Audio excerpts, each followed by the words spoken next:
बिस्मिल्लाहिर्रहमानिर्रहीम। अस्सलाम वालेकुम व्यूअर्स, मैं हूं एहसन कुरैशी एडवोकेट।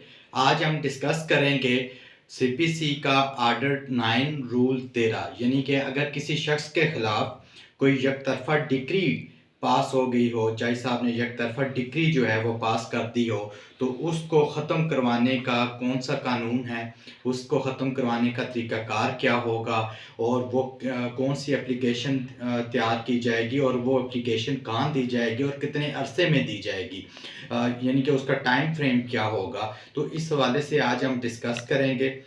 जब कोई शख्स पहले हम देख लेते हैं कि एक्स पार्टी डिक्री होता क्या है। जब कोई शख्स जो है वो अदालत में अपीयर नहीं होता, यानी कि जब कोई शख्स अदालत में केस लेकर जाता है तो दूसरी पार्टी को अमूमन नोटिस किए जाते हैं, समन किए जाते हैं। अब समन किए और कोई शख्स जो है वो अदालत में पेश नहीं हो सका और उसके खिलाफ यकतरफा कार्रवाई करते हुए यकतरफा डिक्री जो है जज वो पास कर देता है। अब यकतरफा डिक्री जो है वो पास हो गई और आपके नॉलेज में आ गया कि यकतरफा डिक्री जो है वो ले ली गई है मेरे खिलाफ, तो उसको ख़त्म करवाना चाहते हैं तो उसके लिए क्या तरीक़ाकार है, उसके ऊपर डिस्कस करेंगे। आर्डर जो 9 है और रूल 13 सीपीसी का, वो इसको डील करता है। सो आप एप्लीकेशन जो तैयार करेंगे under order 9 rule 13 of CPC for setting aside x party decree, ये एप्लीकेशन होगी। यकतरफा जो डिक्री है उसको मनसूख करने की एप्लीकेशन ज़ेर आर्डर जो है वो 9 रूल 13 आप गुजारेंगे और वो एप्लीकेशन उसी जज को दी जाएगी जिसने वो डिक्री पास की है। अब आर्डर 9 का जो रूल 13 है उसके सब रूल 1 के अंदर ग्राउंड्स लिखे गए हैं। 2 ग्राउंड्स हैं आप जिनकी बेस पर उसको डिग्री को सेट असाइड करवा सकते हैं। एक ग्राउंड आप ये ले सकते हैं कि जनाब मुझे जो समन है वो ड्यूली सर्व नहीं किए गए, मुझे तो समन मिले ही नहीं है, किसी और एड्रेस पर भेजे गए हैं, समन तो मुझे नहीं रिसीव हुए। अगर इस बात पर जज को आप मुतमईन कर सकते हैं तो फिर आप ये प्ली लें और अदालत में जाएँ, एप्लीकेशन के अंदर ये प्ली लिखें कि मुझे समन प्रॉपर्ली सर्व नहीं हुए।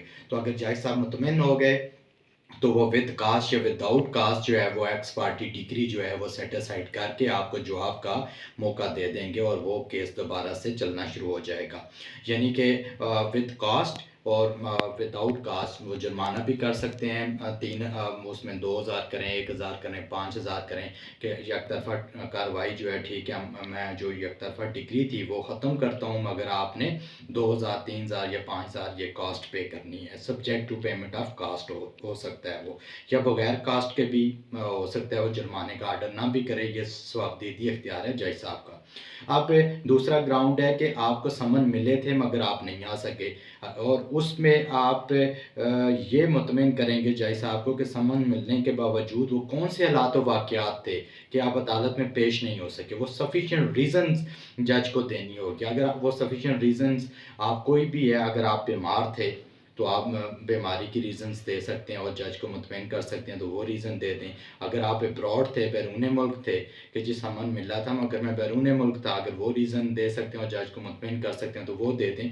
यानी कि दोनों सूरतों में आपने जज साहब को मुतमईन करना है कि आप क्यों नहीं, किस वजह से जो है वो अदालत में पेश नहीं हो सके थे। अगर वो मुतमईन हो गया जज साहब तो फिर उन्होंने जो आपकी एप्लीकेशन एक्सेप्ट कर लेंगे और विद और विदाउट कास्ट जो है वो सेट असाइड कर सकते हैं। जो एक्स पार्टी जो डिक्री है वो यकतरफा डिक्री वो ख़त्म की जा सकती है और उसके बाद आपको मौका दे दिया जाएगा सुनने का।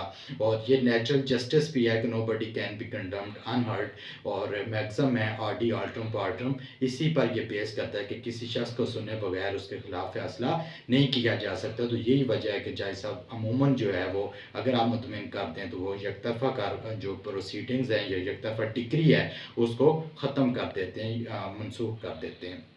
अब जो आर्डर 13 का रूल बेसिकली उस 1 है उसके अंदर ये लिखा गया है, ग्राउंड्स लिखी गई हैं, साथ एक प्रोवाइज़ो क्लास है कि अगर डिक्री है, अब वो डिक्री यकतरफा डिक्री 4-5 मुद्दा-ए के खिलाफ थी। लेट्स सपोज़ जो डिफेंडेंट्स थे वो 5 थे। अब एक गया जाकर उसने एप्लीकेशन दे दी और डिक्री की नोयत ऐसी है कि वो जब तक बाकियों की भी साथ वो ख़त्म ना हो वो डिग्री सेट असाइड नहीं हो सकती। तो फिर जज साहब अगर मुतमिन होंगे तो वो सारे सब के खिलाफ जो डिक्री है किसी एक की एप्लीकेशन पर भी एप्लीकेशन तो किसी एक ने दी होगी जो अदालत में गया, मगर वो डिग्री जो बाकियों के खिलाफ है वो भी ख़त्म हो जाएगी, एक तरफा डिग्री जो है वो भी ख़त्म हो जाएगी।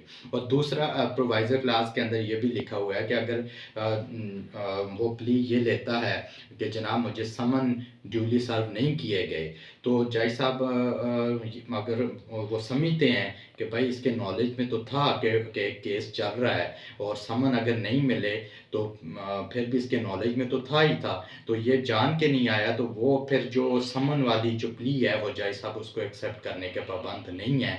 वो उस सूरत हाल में कि चूँकि नॉलेज था, जज साहब ये समझते हैं कि नॉलेज इस शख्स को था, उसके बावजूद ये नहीं आया, अगर समन नहीं भी मिला तो फिर क्या, तो वो फिर प्ली जो है वो एक्सेप्ट करने के पाबंद नहीं है और एक्स पार्टी जो डिग्री है वो सेट असाइड नहीं करेंगे महज इस वजह से कि आप कह दें कि वो समन ड्यूली सर्व नहीं हुए।